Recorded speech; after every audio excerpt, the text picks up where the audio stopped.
Tables and seats are now on sale for the biggest night in the digital video calendar, the TellyCast Digital Video Awards. We're celebrating excellence in the only award ceremony created especially for the social video industry, with over 100 channels, shows and series shortlisted across 27 categories. It all takes place on the evening of 5th of June during South by Southwest London Week at the luxurious Londoner Hotel in Leicester Square.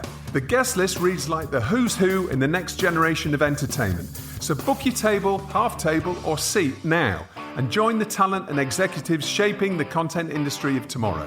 Just visit digitalvideoawards.co.uk to secure your place now.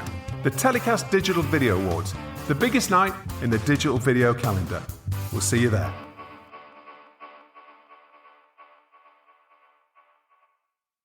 TellyCast.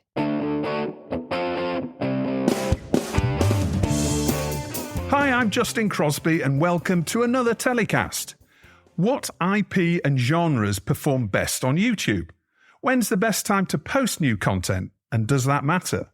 And how do you reach your target audience with your content? Well, here to answer all that and more, besides, we have Ally Penelope with some more strategy tips for broadcasters and studios from our friends at Little Dot Studios, one of the world's biggest YouTube channel specialists, running over 700 channels for some of the biggest sports and entertainment brands in the world. Hi, Ally. Welcome to the show. Hello.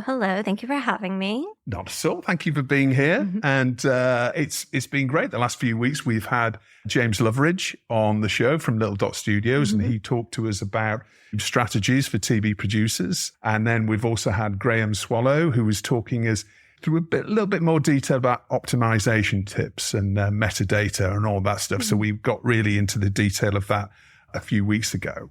So we're going to be talking about multi-channel strategies for broadcasters, IP owners, studios, etc. Anybody who may have multiple channels on YouTube or may be thinking about putting their content out across multiple channels. So first of all, tell us about your role at Little Dot, what you do.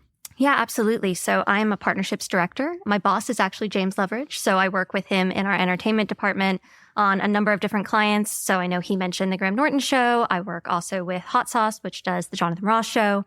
But I also work with a number of studios and IP holders that employ that exact strategy we're going to talk about, where they're across multiple channels, multiple platforms, and how they can maximize that IP across those platforms. Okay. And so you're working with big companies, but we're talking about big studios, aren't we? Yes, big studios. We won't name names, but multiple IP and IP across different genre, IP that might be scripted or unscripted. So it kind of runs the gamut. Okay. And they may be UK or they may be US based. Who knows? But we can't talk about who they are in detail, but it's going to be brilliant to talk about the strategies that you're adopting and you're implementing from them as you manage all of their channels. So we've got 5 tips, right? Or you have 5 tips for us for multi-channel strategies for broadcasters, IP owners, and studios. So the first one we have here is called the pyramid approach. Now, tell us, Ally, what the pyramid approach is. Yeah, so I don't want to confuse this with anything like a pyramid scheme. So I might just try to explain. So I think it depends on where you're kind of starting out, but let's assume that you already have all this great IP, but you're not exactly sure what's going to resonate with what kind of audiences, and you want to test and learn. So we'd recommend a marquee channel that sits at the top of the pyramid, whether that's, your actual name of your company or whatever it might be. It could be a made up brand, but it houses all the different IPs, and there you can test and learn. And you can start to get an understanding of what IPs are most popular, what genres might be most popular. And then from there, you can start to spin out your channels into the second and third layers of the pyramid. So the second layer would be genre-based. So there you could have, say, if it's film IP, it might be horror, it might be action, it might be Western, whatever it might be. It might be unscripted. It could be that simple. And then from there, you can really determine, okay, but what are the most important IPs? What are the specific shows that are resonating with people and have a big audience? And then you can kind of spin out that third and final bottom of the pyramid and make show-specific channels. Now, I think I did say this is sort of like a pyramid, but you could also think about it like a wheel, let's say. So perhaps you have that big marquee channel right at the center, and then you can kind of build spokes off that wheel Some might be bigger than others. Some might have, greater revenue potential than others. But I think the key thing here is that test and learn approach. You might find that down the line, some channels long-term don't work and you want to dormant them and pivot in a different direction. But I think that's another key that we'll talk about in a little bit is experimenting as well. So imagine I am a big Hollywood studio and I'm monetizing my content, through the regular ways that channels do. So it may be, theatrical. They may have SVOD windows and all the other windows that they have. They may also be employing fast channels as well.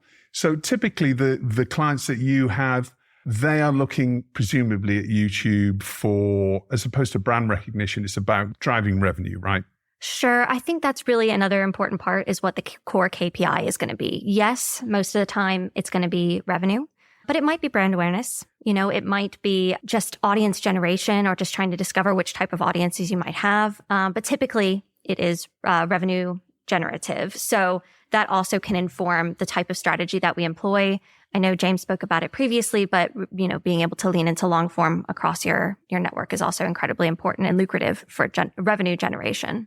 And in your experience then, a lot of these major studios, they're curious, presumably, about YouTube, and you must be, when you first speaking to them, you must be able to give them a bit of an idea about what sort of revenue they can generate, or give them projections. Surely that must be part of the initial process when you're speaking to them. Yeah, I guess it depends on how present they already are on the platform. I think most people are on YouTube in some capacity now, and I also think, I've been with Little Dot now for 7 years. And when I first started this journey, a lot of broadcasters, a lot of studios did not want to be on the platform. They were worried about it cannibalizing linear views, theatrical views, etc. And I think the mindset has really shifted towards, it's a different space, it's a different location, and it also can be a completely different lucrative revenue stream for us. So in most cases, there's already some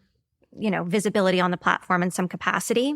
But what we can help with is identifying, your audiences more specifically. So something we do, because we do digital rights management at Little Dot, is we're able to do what we call like a UGC traffic light. So we'll go out across the entire YouTube platform and we'll get a look at what UGC is being uploaded and just user generated content. What from this rights holder's IP catalog is actually most popular. And what's already out there exactly that's been kind of illegally uploaded. Exactly. Right? That can be a huge indicator of which direction you should go in, because the people clearly want it. It's already up there, but they, might not be claiming it. They might not be making any revenue off of it. So that's a good place for us to start, is a traffic light document where we can determine, here's the things you should start with, here's the things you should lead with, because there's already huge viewing for those IP. All right. Okay. So let's say we're that big studio that's moving into YouTube. It may have had one or two of its IP on channels already, but perhaps not really delivering what it expected to. The way you're approaching this is obviously the optimization tips that Graham talked to us about, really drilling down to those tips and actually experimenting and testing and learning, seeing what, essentially taking it to the audience, to the direct audience through metadata and what have you. So how long does that take then? So for example, I'm a big network. I have this amount of content, let's say, 1,000 hours, and I'm going to put that down onto YouTube as essentially, as you said, under one brand name channel. I'm going to start testing and learning across that. How long is it after you've optimized all of that content? How long will it take for you to really get some meaningful insights into, informing your strategy going forward? It depends. But what I would say is, don't expect overnight success. I think YouTube is a mid to long-term game. And to really develop an audience, you have to have content actually uploaded onto your channel, well optimized, as you say. And then it's about the little tweaks, the little levers that you're pulling. And it can take up to 12 to 18 months to really grow a mature YouTube audience. I'm not saying it could take that long to necessarily spin off. You might start to see some IPs that are really popping that indicate to you, okay, this could deserve its own channel, or actually we could spin off and do this genre channel with a few of these different IPs that are in the, say, sitcom genre. But I think it's people think about YouTube as, I think because TikTok now or similar platforms, you can see success in such a short amount of time. But YouTube really can be a little bit of a longer game. Yeah. And now let's not forget that YouTube is on TVs is hugely, becoming hugely popular, more so than Netflix. We've talked about that as a streaming platform. So let's talk about your second tip then. So using a marquee channel to test and learn to determine when to launch and expand that network. Talk us through that? Yeah. So, let's say you have 50 IP and you obviously want to put out as much of them as possible on the marquee channel, but you have to be mindful of how you're curating it. And then at some point you might start to recognize that one IP or another IP are starting to take off. And I think you just want to be mindful of the specific genres. So let's say you have 2 to 3 sitcom IPs that are really taking off. That might indicate that you could create a genre specifically for sitcoms, or let's say it's specific type of sitcom, female-led sitcom, or 90s nostalgia sitcom, or what have you. And then you could spin off into that genre. And then from there, it might even be, okay, this one particular IP seems to have a really dedicated audience. We're going to spin off from that genre into a specific IP channel. And the timeline on that really depends. It could be anywhere, again, from like 3 all the way up to 18 months, depending on how popular your IP is to begin with, depending on how much of that IP you might have. Because another thing to think about is, do you have enough IP in a specific genre or a specific show to actually have a channel long term? Because you need to have enough content to sustain it. Yeah. So that's something to consider. And I think also, especially for rights holders who might have a smaller catalog, these genre hubs, this marquee hub is actually a great place where they can house programs that might only have, say, 5 or 6 episodes in a series amongst other shows like them and give them an opportunity to thrive on the platform. Well, can you give us an indication then of how many hours you need for a channel then?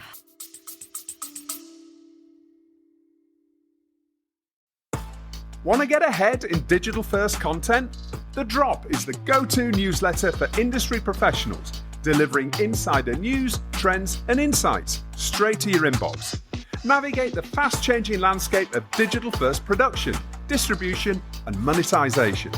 Sign up now for free at dropmedia.co.uk and stay informed with The Drop.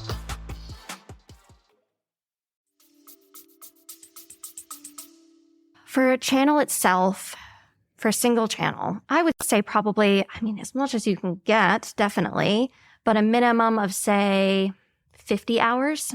Okay. Because you really want to be able to nourish the algorithm, nourish the channel with consistent uploading. And if you're not able to do that, your channel's probably not going to succeed long-term in the algorithm. And you could get creative. Of course, there's clipping, there's full-length episodic content, there's compilations, there's shorts, there's live streaming. There's lots of ways to maximize your IP, no matter how big the catalog might be. But it's definitely something to be mindful of. If it's smaller, think before launching a channel for a show that only has 6 episodes. That's not sustainable. Maybe it needs to sit with a genre hub of detective shows or what have you.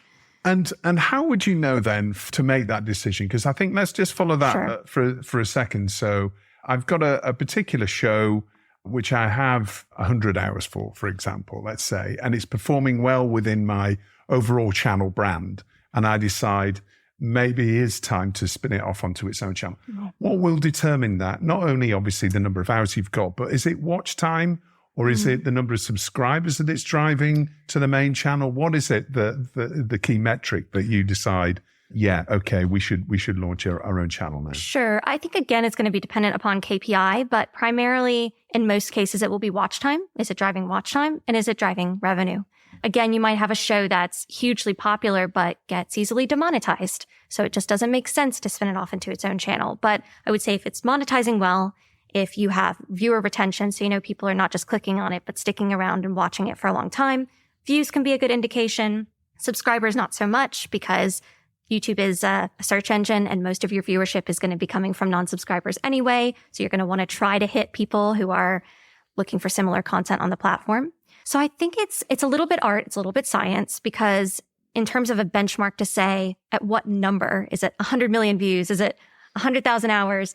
There isn't really that. I think it's going to be relative to the size of your, again, what you expect within your existing audience. But let's say maybe, gosh, I don't want to just pull a number out of the air because I think it's going to be really relative. I think if you're seeing good traction for a sustained period of time on your marquee channel, you think there's growth, you think you have enough, then it's time to spin off. Yeah, and you can also see how other similar channels are performing. So you get an idea of, what those forecasts for revenue might be in a year's time, for example, that will determine that as well. Exactly. You could look at similar content on the platform and see how it's performing. Yeah. Okay. Well, that's another good point to highlight, that it's not all about subscribers, right? And subscribers is becoming much less important. It's all about the watch time, isn't it? And how long people are sticking around on your channel and watching your content. Yeah, subscribers are a nice vanity metric, as we call them. They get you a shiny button that you can hang on the wall. But in terms of actually bringing in the viewership and bringing in the revenue, it's going to be about non-subscribers, because YouTube is a search engine at the end of the day. We think of it as a social media platform, and it kind of is.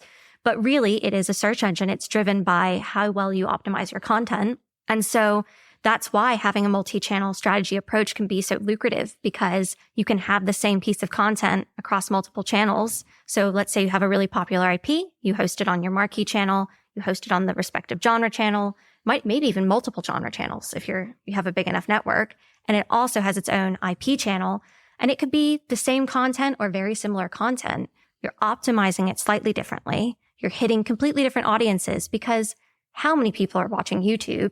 But how many people overlap between those audiences? Not a lot. And so actually, it's a much more lucrative way to get that IP out there and to reach all different kinds of audiences. So there's two things there that are really interesting. So if you're duplicating content, so if your content lives on your main channel, then you decide to start a sitcom channel, and you're also going to place your content on that sitcom channel. Does YouTube understand that you've got two pieces of content that are the same? Because presumably you might be optimizing that new show, or that same show on your new channel. You might be optimizing that in a slightly different way to target a different or more specific audience. Does that matter to YouTube at all? YouTube doesn't mind if the actual video asset is the same. No. It's about how you optimize that content best. And it's also something to consider as well as part of the strategic approach, is how and when you release that content. So you wouldn't want to release the same exact video across two channels, even if they have different optimizations on the same day, because you're just not doing yourself a favor. Yeah. Give that piece of content the best chance to thrive on the platform.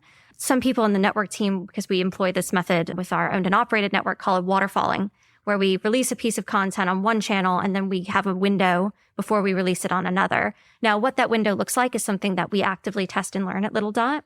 We're always constantly analyzing the data to try to best understand what the optimal peak period is before you're able to publish something on another channel to get the maximum benefits and not cannibalize views.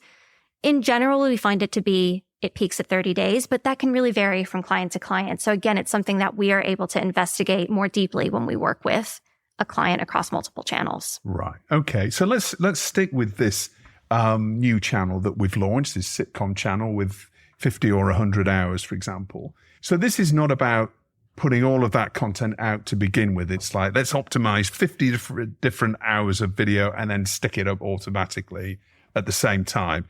Is this about building a regular date where you go live, a particular time, as you say, which is really important, but maybe a particular day of the week as well, and start to build in some sort of viewer habits?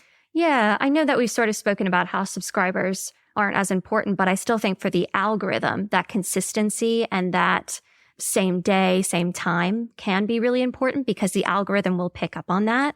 I don't recommend when you're launching a channel to dump like 50 hours worth of content there. I know it can be tempting because you think, if people come to my channel and there's nothing there, that's also frustrating. But that's why I'm talking about the slow build.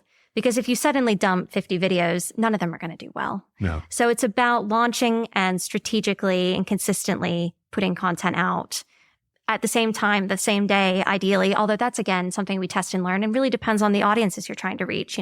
We say this is a very general rule of thumb, but we tend to publish around 5 p.m. GMT, because you can hit a North American audience, you hit the audience here and Western Europe. But that's, of course, if you're trying to target high RPM territories, English language territories. So it might vary depending on So your high audience. RPM, tell us what you mean by that. High revenue per mil. So it's revenue per 1,000 views on YouTube.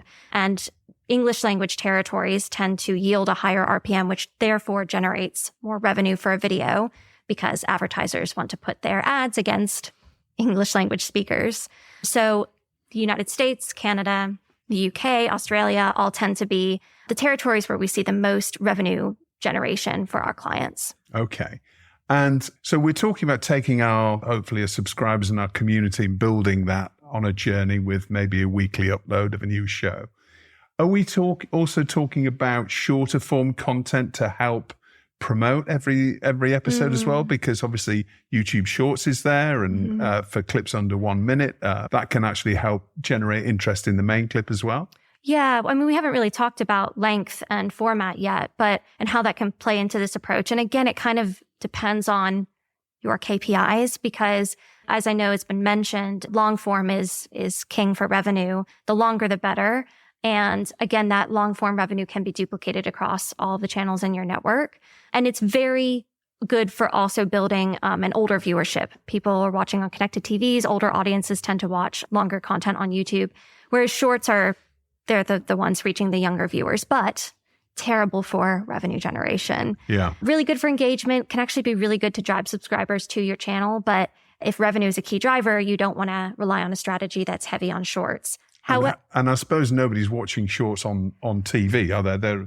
They're mainly on your phone, right? No, YouTube does have a feature now called related video where when you're watching a short, you can push it to a longer form piece of content, although we haven't seen a lot of conversion with that yet. So kind of jury's still out on whether or not that's a useful strategy. But I will say that even for those clients where revenue is a priority, I do think there's value in shorts because, I mean, shorts exist in their own feed, first and foremost. They're in the shorts feed on YouTube. As you say, people aren't watching them on TVs. They're going to be separate from other in-feed videos. And YouTube still pushes them in their algorithm. They want them to be successful. So I think a strategy that kind of straddles all the different formats is actually most beneficial. But I would, again, lean into long form and longer form pieces of content if revenue is. Yeah. Okay. So we're talking about launching every week around about the same time, just to build that habit and that viewing habit and send out messages to the YouTube algorithm that, there's new fresh content coming every week, which is something that it likes. Okay. So how about the next tip? So that tip was about don't be afraid to duplicate content, right? Because we can use same content on our hub channel, but also on our original new channel as well. So it takes time is your fourth tip, which you've mentioned already. So it's the long game, isn't it, that we're playing here? It is the long game. And I think that can be a frustrating thing for some people to hear, especially at this point where a lot of studios and streamers and the like have already started to kind of build these empires on YouTube. I think a lot of people who are new to the game think I need to race to catch up to where people are at. But unfortunately, I do think, or not unfortunately, I think it's just a case of if you really want to build a strong network that's going to meet all of your KPIs, you have to do it with, care and consideration and be willing to experiment and, dig into the data. And you can't just throw up a bunch of stuff or start to launch. I wouldn't recommend launching rather than trying the wheel approach and starting to build out slowly based on data. I wouldn't recommend just launching 20 channels and hoping for the best unless you just want to burn through resource. Yeah. It's just a lot of them will flop. Well, that's the other thing is that it's there's two things there, aren't there? It's the long game. We're playing the long game, and you do need to invest in learning those skills and the skills that Graham talked about a couple of weeks ago in terms of, optimizing every single piece of content to make it more attractive to the YouTube algorithm as we go on, and also, and to help it get discovered. But also it's about building for the future. YouTube is growing and growing and growing still and becoming ever more powerful. Mm-hmm. So it's really about, thinking where you're going to be in a year's time, 2 years' time, not necessarily just for that piece of content, but it's also strategically perhaps for a company that is a big IP owner, really thinking of where things are going to be in 2-3 years' time. That's a really good point too, because I think there's a lot of IP holders that surely ones that we work with that, might have theatrical releases. And if they've built this amazing network, they can leverage that, So they might have a release that's, again, I'm going to say horror film because I'm a horror enthusiast myself, but they put it out they can support it on the horror network that they've built or a marquee channel as well. So there's multiple places, non-traditional spaces where they can then leverage that theatrical release and also make some money doing it. Yeah, absolutely. Okay, so that's a little bit about patience and learning the skills. And then finally, we come on to your tip, which is serving different audiences. Okay, tell us about that. Yeah, I think this is a good one as well, because oftentimes, especially big rights holders, they have a lot of different considerations when it comes to the audiences that they want to hit. And YouTube pretty much has all those audiences there. It's just about, again, pulling those levers and tweaking the optimization to make sure that you're hitting them. And in theory, you could be building out a network that has channels servicing those different types of audiences. So what I mean is, it might be that you have, say, a bunch of different kind of sitcom content. Let's keep going back to sitcoms. And, some of them are resonating with a younger audience, say Gen Z, young millennials. So you can create a genre-based channel specifically with those IPs, are resonating with those folks. You're optimizing the content specifically for that audience and reaching them there. And then you have the sitcoms that might be for the older audiences, the Gen Xers, the baby boomers, etc. And you're packaging those on a separate sitcom genre hub that's servicing those older audiences. So I think that's what's so great, is that you're able to really curate your IP catalog to service whoever it might be. And again, I think this is something that you can't just do from the get-go. It takes time to kind of even understand what audiences you might have. I think sometimes what happens with us, with a lot of our clients, is we start to develop this network of channels, and there's always surprises about what IPs are resonating people and what IPs are resonating with which people. And until you do that experimentation, you might not know. Yeah. And we've coming back to an earlier point that you made about English-speaking territories, which automatically a lot of companies are looking to target. But how about dubbing then? And how about bringing all of this content to new audiences? Because we've got lots of different AI tools that are being built now. So it starts to become much more affordable from a YouTube perspective to target various different audiences in India, for example, or Nordic markets in their domestic languages. So tell us about how you're approaching language and dubbing then. Well, I'll go back and say there's two schools of thought with us, because there is the MLA tool, which is relatively new to the platform. So that's the multi-language audio tool.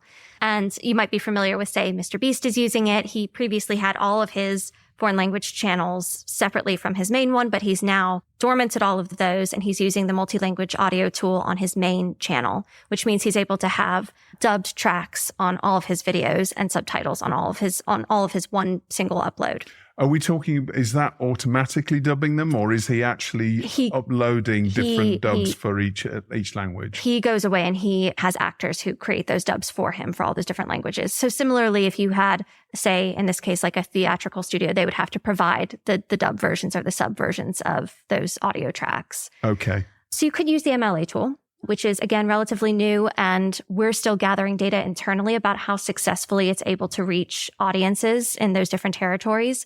Our data does heavily suggest that it's not entirely effective without metadata alongside of it. So you'd also want to have someone who is able to translate and write all of the metadata. Well, that was going to be my question, actually, because we've talked about how important it is to optimize content.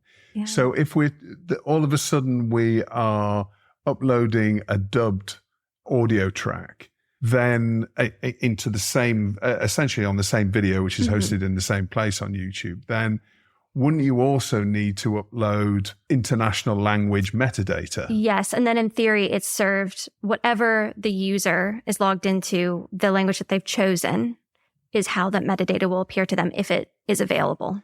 So in theory, if someone in Thailand is logged in as a Thai user, then that metadata will be served to them in Thai, as long as you have Thai metadata written and they can select the Thai dub.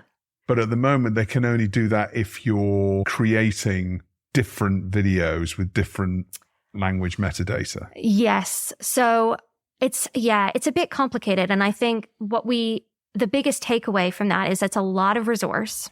And you obviously need to either, resource out native speakers for all of this or have that resource in-house. And in fairness, at Little Dot, we do have a lot of speakers for lots of different languages. So we always have Spanish, Italian, French language speakers readily available, which is really beneficial for us. Part of your team, you're such a big team, right? So you have around 600 team members, don't you? Our department is 120, but my team alone is 30 to service a few different clients. Right. And we do deal with a few different foreign language accounts as well. And I think it's a lot of resource. So it's something to consider about what the actual reach is going to be. And again, jury's still out about whether or not that's actually lucrative for most clients. I think the truth is probably there's somewhere in the middle. It's not get dubs for 10 different languages across the country. It's probably, okay, maybe Spanish is the one language that actually does have a lucrative audience, and maybe you should consider doing it with just that language. I said it was two schools of thought earlier because there is the MLA tool where you just have to have a single channel and you can upload the different audio tracks to the one upload. But historically, what we've done, not just at Little Dot, but I think, lots of people have done this across YouTube, is to actually launch localized language channels specifically, which obviously you can imagine that, again, the resource there is very heavy because there you're actually creating different uploads, uploading them to all the channels. Doubling your resource, aren't you, on one channel? Yeah. Exactly. And I think for us, to be honest, those have been more successful than the MLA tool. Right. I think it might actually be worth it. It might be worth it, depending on what the content is and the potential that you're seeing for that content. That might be something that you would advise a client to say, we would suggest you create a domestic YouTube foreign language channel for this particular market. Yes. But again, I think that comes down to how lucrative you think that market might be, how big of an audience in that market. Again, this tends to be Latin America. We do some stuff with Nordics, for example, but some of them are always going to be very small. So I guess it just, again, depends on what the gameplay is. If it's going to be for revenue, for example, India or a lot of Southeast Asia or Asian countries are always going to be low revenue generators. So it just depends on what your KPIs are, really. Okay, Ally, that's fantastic. Really interesting insight there. It's not straightforward, this stuff, is it? But actually, the opportunity is incredible, I think, to look at all these different ways to monetize and optimize your content and take it out to different audiences. It's there's a real opportunity for lots of studios and IP owners to do that right now. Yeah, I definitely think it's a lot of effort, but it's worth the time, the resource. It's worth the experimentation, and it's something that could really pay off in the long term in terms of building a huge audience and also bringing in quite a bit of extra revenue as well. All right. Well, that's what everybody's looking for today. Ally, thank you so much for joining us. Really appreciate your time, and thanks for coming on TellyCast. Thank you. Well, that's about it for this week's show. TellyCast was produced by Spirit Studios and recorded in London. For more YouTube tips for TV producers and content creators from Little Dot Studios, don't forget to subscribe to TellyCast on YouTube. You can find a link in the episode description, or just search for TellyCast TV on YouTube and hit that subscribe button. We'll be back next week with a brand new show recorded at the TellyCast Brand Funded Entertainment Summit at Advertising Week Europe. Until then, stay safe.